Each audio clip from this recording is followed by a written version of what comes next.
Greco est venu donc présenter ce projet à Véronique Vallée, qui me l'a transmis, et puis nous avons donc ensuite échangé sur cette idée de faire un projet autour de la musique de Radiohead. Et cette opportunité, nous l'avons saisie, puisque c'était un moyen intéressant pour nous d'aller aborder un nouveau genre et d'avoir une nouvelle situation, une nouvelle expérience de scène. Alors Radiohead, leur premier concert était en 1986, donc ça fait 30 ans, c'est une manière de leur rendre hommage. Puis c'est une musique qui est intéressante et qui se prête plutôt bien au jeu avec ce mélange cobo-rock et orchestre symphonique, puisqu'il y a des moments très intimes. Et donc voilà.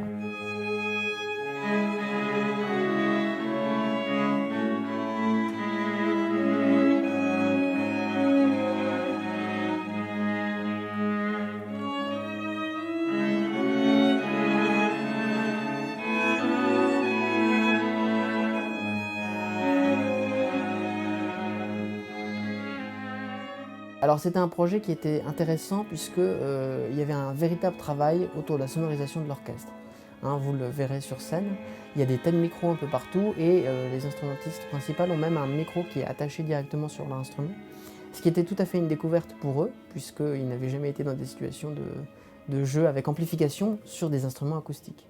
Le rapport au son est complètement différent, c'est pas du tout les mêmes formules de jeu, c'est pas les mêmes recherches, hein. On ne fait pas le vibrato de la même manière, on n'utilise pas les archets de la même manière pour les instruments à cordes.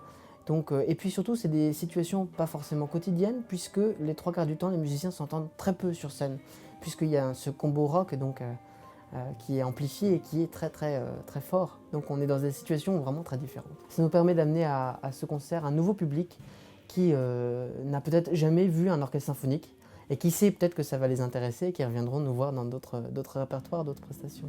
Les rencontres de ce genre sont toujours intéressantes. On a un projet qui est prévu pour l'année prochaine, 2017, avec un artiste lorrain qui s'appelle Stéphane Escoms. Donc il va composer une musique pour trio de jazz et orchestre symphonique, et notre but c'est de faire un enregistrement aussi, ce qui sera une nouvelle expérience pour les musiciens d'orchestre.